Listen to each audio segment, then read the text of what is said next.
My new plant for my best friend. Aren't these so pretty? I love them.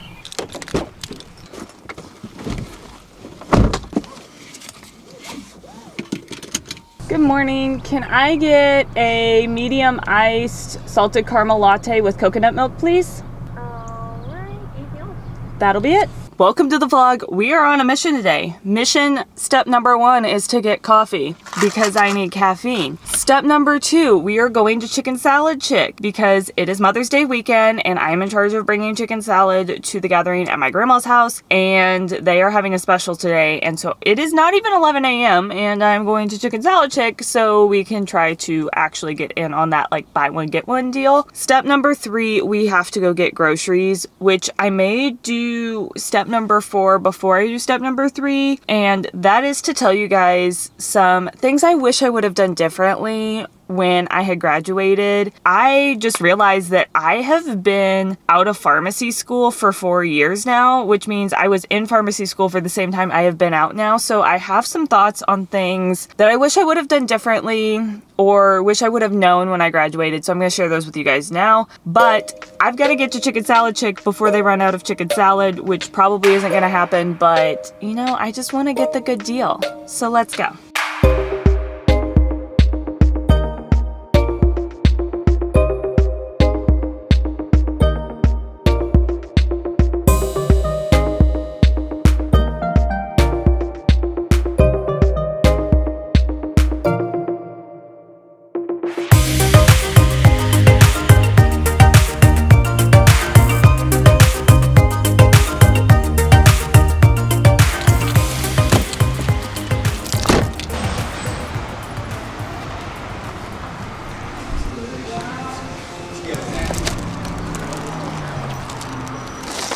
Oh man, we have chicken salad. It was funny, the guy that was working the counter was like, you have chicken salad for a month. And I was like, no, I have chicken salad for a day because this is for family. I prepared ahead and brought my big Trader Joe's bag with some ice packs in it so I could put it in here while I go get groceries and stuff. But I got 6 things of chicken salad and 3 of them were free. I got Dixie Chick, which I don't really remember what that one is.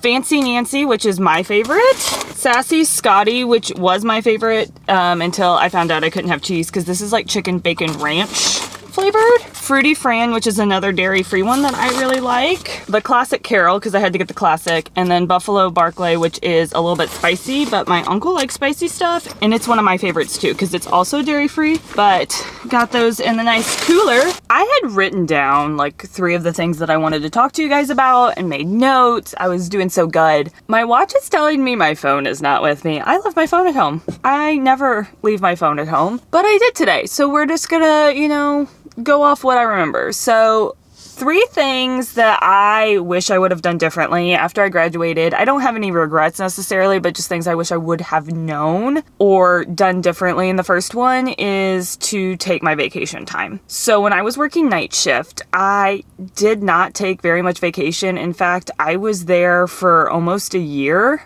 before I took any of my vacation time. And I was working 7 on 7 off. And so that's kind of how I justified like not taking as much vacation. But also part of it was that I felt like I was burdening other people because I was working nights and then they would have to cover nights. But the reality was like that's part of the job. That's what other people signed up for. And while it's unfortunate, it's not my fault that my employer didn't have another plan to cover night shift. Because there's only one pharmacist on nights where I was working. So if I was gone, somebody else would have to cover. And honestly, most of the time, like several of the days were taken by the other person who worked nights because he likes to travel and wanted the extra money. He wants to retire early. So he had like incentive to do that. And that's fine. You know, it wasn't my responsibility necessarily to figure out how to get coverage, but I felt responsible for that. And so I wish I would have taken some more of my vacation time then. The plus is I have a lot built up now and they're changing our like benefits plan up. And so a lot of it would go away if I don't use it. So I've been taking time off and just spending it at home. Like right now I'm working on a lot of home projects, and you guys are going to see some of them coming up in future vlogs because they're a little bit big. We don't own our home, we rent, but I'm going through and like doing a crazy like overhaul, like going through all of our stuff, because we know that this is not like our long-term home. Like we're not planning to stay there forever. So we are really just trying to go through stuff. And by we, I mean mostly me. I'm having my husband do some of it, but most of it is honestly my stuff. Those are things that we're doing now, even though like we don't have any major plans. But like this week I took off, we did some stuff together. We went to the zoo, me and my husband did, and it was super fun. I went and saw family. I'm gonna see family again on Sunday. I got a massage, and there's just so many other things that I can do away from work. It's kind of nice to just relax, which comes to second point is I wish I would have relaxed more. I am still really bad at this, honestly. Like you go through pharmacy school and there's always something to do, and residency is even worse. There was even more stuff for me to do. I felt like there was always a project I could work on. There was always data to collect for my major project. There was some sort of topic discussion coming up. Always, always, always something to do. And I struggled, especially in the beginning when I was doing my ICU rotations, because I did like peds, NICU, and then PICU. And the peds one wasn't too bad. I was just like learning how to be a resident. And there was a lot of like the beginning stuff. You were still in training, that sort of stuff when I was on that rotation. Once I got to NICU and PICU, like there's a lot of stuff going on. It's very fast paced. The kids that you're taking care of are extremely ill, and you are a brand new pharmacist. So it was really hard for me to find time to relax then, and I was still kind of stuck in student mode. And even though I got better in the second half of the year, when I got done with pharmacy school, I was still kind of stuck in that mode, like, what do I do with free time? Which sounds so crazy. It's something that after I've talked to a lot of people who especially went through residency, this is a very common feeling, especially those first few months that you're out, you're trying to like pick up your hobbies again that you have put on hold or like haven't done hardly at all. For me, I've done reading. Also, I have a YouTube channel, so that's kind of my hobby, and that's not necessarily like relaxing, but I really enjoy editing videos, and so kind of discovering which videos I like more. I've done some more like sit down videos recently, and every time I do them, you know, I have information I want to share, but I'm like, I don't like it to edit these. I love doing vlog type things where, you know, I do some stuff where I sit here and talk to you guys, but I also like getting shots, doing things. So you guys are probably going to see more vlogs in the future just because that's something I really enjoy creating. So my second tip would be trying to relax more and getting good at relaxing earlier on being out of school. Because I feel like this year I have done the best, and this is my 4th year out of school, which is kind of sad. So don't be like me, relax more.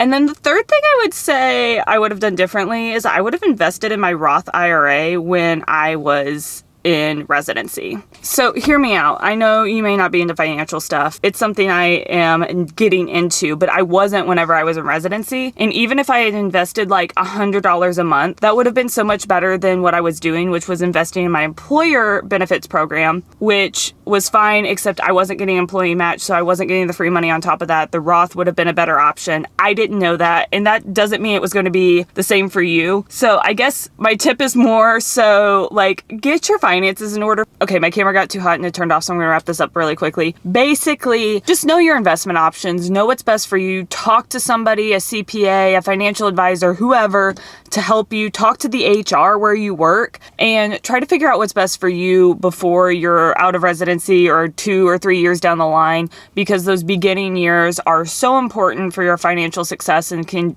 be the difference of hundreds of thousands of dollars if done correctly. That's another random financial tip. I am not a financial expert by any means, so just look into the different options yourself, because I wish I would have done that more when I was a resident. Okay, with that, time to get some groceries. Also, if I think of anything else while I'm getting groceries, I will let you know when I get back to the car. So I realized that I didn't have my phone, which means I don't have my list.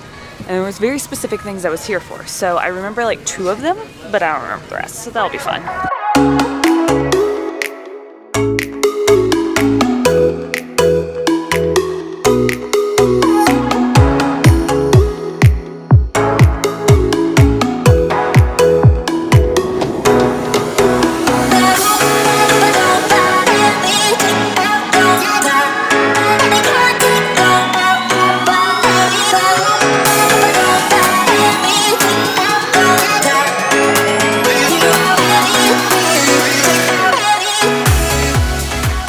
I did think of one more thing to tell you while I was shopping, and that's something I actually did, but think nobody else talks about this, so consider this a bonus tip, and that is to create your professional bucket list. And basically what this entails is things that you would like to accomplish in your career. Now that you're through pharmacy school, you have an idea of at least some of the things you might be interested in doing, whether that's like being the president of your state association or presenting at certain events, precepting students, precepting residents. Just make a list of things that you want to do in your career. That way you have it and you can start working towards those goals. These are more long-term goals, things that you're going to accomplish over the years and years and years you're going to be a pharmacist. Think long-term. Like, do you want to be the president of ASHP? I don't know. If you do, then write it down. Do you want to be a fellow of ACCP? Figure out what it entails to do those things. Talk to people who've been in those positions or accomplished those goals, and that can start you down the path of reaching them. If you don't know what you want to do in your career, write down a couple things that you do know. If it's precepting students or if you want to be a clinical specialist, no goal is too big. This is your bucket list. Remember, you have your whole career to accomplish these things. But I think it's been good for me because it's been awesome to see some of those things already get crossed off my list in the past 4 years, like speaking at ASHP mid-year. That was a big goal of mine, and I got to do it really early on in my career, and it was exciting to just like cross it off the list and then add some more things as I go along. This doesn't have to be a comprehensive list of everything you want to do, and it doesn't mean that some of those things aren't going to get removed once you learn what it entails. Maybe it's not something you're interested in, but this is a really good starting point, especially doing it early in your career sets you up for success to actually accomplish some of those big goals that you may have burning in the back of your brain. All right, I need to get home and get this stuff in the fridge, so thank you guys for spending some time running errands with me. I hope you found the tips for post-graduation helpful, and if you are somebody who is graduating pharmacy school this year, leave a comment below. Let me know. I would love to congratulate you on getting your Doctor of Pharmacy degree. With that, thank you guys for watching, and I'll see you next time. Bye! Now that I'm looking back, I can see all the signs I tried to fill in the cracks.